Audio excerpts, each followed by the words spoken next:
जय झूलेलाल दोस्तों, कीअं था सभु? उम्मीद आहे त सभु मज़े में हूंदा। सिंधियत जी ॻाल्हियूं सिंधी भाउ सां गॾु जो सेकेंड एपिसोड अॼु मां खणी आयो आहियां तव्हांजे लाइ।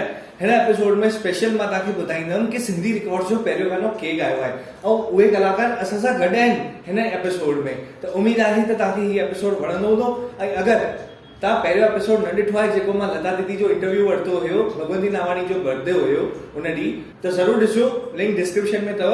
ऐं हीउ एपिसोड बि ॾाढो मस्तु थियणो आहे, त उम्मीद आहे त तव्हां सॼो ॾिसंदा। जीअं त मां तव्हांखे ॿुधायो, मां हिन एपिसोड में मां तव्हांखे उन कलाकार सां मिलाईंदुमि जंहिं सिंधी रिकॉर्ड्स में पहिरियों गानो तव्हां सभिनि जे लाइ ॻायो आहे।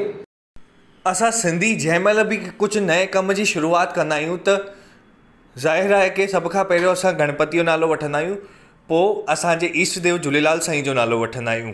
ऐं चयो वेंदो आहे कि कहिड़े बि नए कम जी शुरूआति थिए त न्याणीअ जे हथ सां कराइजे। ऐं उहा असांजी न्याणी आहे सौम्या पंजवानी, जंहिं सिंधी रिकॉर्ड्स में सभ खां पहिरियों पंहिंजो गीत ॾिनो आहे लाल साईं जो पंजड़ो, झूलेलाल कर मुंहिंजा बेड़ा पार।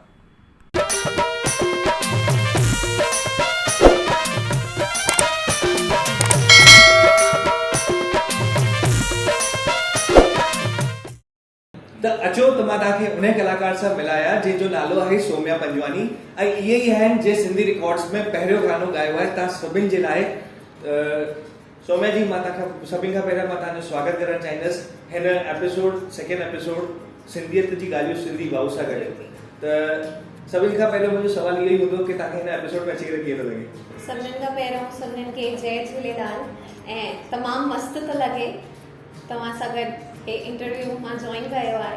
त जीअं तव्हां सभिनि खे ख़बर पइजी वई, मां पंहिंजी ऑडियंस खे ॿुधायो त सिंधी रिकॉर्ड्स में सभिनि खां पहिरियों गानो तव्हांजो आहे झूलेलाल कर मुंहिंजा बेड़ा पार। त उन जे बारे में तव्हांजो छा चवणु आहे? हे तव्हां जीअं सभिनीनि खे ॿुधायो आहे कि फर्स्ट प्रोजेक्ट आहे सिंधी रिकॉर्ड्स जो, त इलाही सुठो एक्सपीरियंस आहे ऐं कुझु न्यू करण जो मौक़ो मिलियो आहे सिंधी कम्युनिटी जे लाइ। त हे मुंहिंजे लाइ इलाही फ़ख़्र जी ॻाल्हि आहे।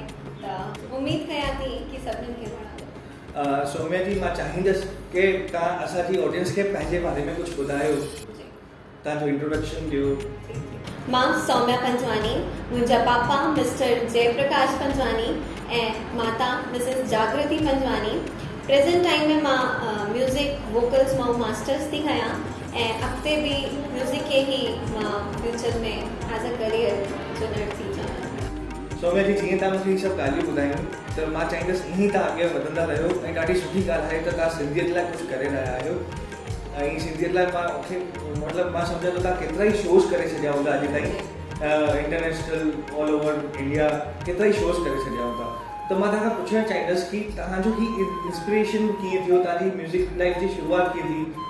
इंस्पिरेशन जो नालो अचे त मूंखे हिकिड़ो ई इंसानु ईंदो आहे माइंड में, उहो आहिनि मुंहिंजा पापा। जीअं तव्हांखे ख़बर आहे कि जेको हे फर्स्ट तव्हां सॉन्ग रिलीज़ था कयो सिंधी रिकॉर्ड्स ते, पापा जो ई लिखियलु आहे। त तव्हां सोचे था सघो कि केतिरो सपोर्ट हूंदो हुननि जे सपोर्ट जे ई कारण अॼु ताईं मां जेके बि अचीवमेंट्स मुंहिंजी आहिनि त पापा जो ई आशीर्वाद तव्हां सम्झी था सघो। ऐं जी बिल्कुलु, जयप्रकाश अंकल जे बारे में त मां बि चवणु चाहींदुसि, जंहिं महिल असां डिसाइड कयो कि हीउ गानो अंकल लिखंदा, बिल्कुलु ई गानो as soon as possible uncle मूंखे लिखी करे ॿुधायो ऐं मूंखे ॾाढो वणियो हुयो।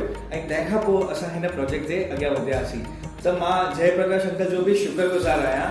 ऐं सौम्या जी खे बि ख़बर आहे असांखे हिन गाने खे ठाहिण में घटि में घटि 2 महीना लॻी आहिनि, ॾाढी महिनत लॻी आहे। तंहिं लाइ इन जो सॼो डेडिकेशन सौम्या जी खे वञे थो। सॼो हिन में डेडिकेट थी करे सौम्या जी पंहिंजी महिनत सां ही गाने खे सॼो ठाहियो आहे, हू बि सिर्फ़ु तव्हां सभिनि जे लाइ। ऐं लाल साईं जो हिकु नओं गानो हुनजे कॾहिं ॿुधियो हूंदो, न कॾहिं ॻायो हूंदो, बिल्कुलु नई कंपोज़िशन आहे। Thank you so much Saumya ji, असां सां गॾु हिन एपिसोड में जुड़ण लाइ ऐं सिंधी रिकॉर्ड जो पहिरियों गानो तव्हांजी आवाज़ में ॾियण लाइ। तंहिंजे करे मां तव्हांजो शुक्रगुज़ार आहियां। जय झूलेलाल। जय झूलेलाल। त दोस्तों, तव्हां ॾिठव, हाणे त तव्हांखे ख़बर पइजी वई न भई पहिरियों गानो केरु पियो ॻाए, तंहिंजो नालो छा आहे, सौम्या पंजवानी किथां जा आहिनि। ऐं उमेद आहे त तव्हांखे हीउ गानो वणंदो। त जल्दी वञी करे सिंधी रिकॉर्ड्स सब्सक्राइब कयो। पहिरियों गानो जल्दी अची रहियो आहे सिंधी रिकॉर्ड्स ते, जंहिंजी टैगलाइन आहिनि झूलेलाल कर बेड़ा पार। ऐं दोस्तों, ईअं ई मां तव्हांजो सिंधी भाउ तव्हांजे लाइ ईअं ई नया कलाकार तव्हांजे विच में खणी ईंदो रहंदुसि। ऐं जीअं मां सिंधी वीडियोस ठाहींदो आहियां, झूलेलाल भॻवान जे बारे में ॿुधाईंदो आहियां, त हमेशह मुंहिंजी कोशिशि रहंदी कि तव्हांजे लाइ कुझु न कुझु नई ॻाल्हियूं खणी अचां।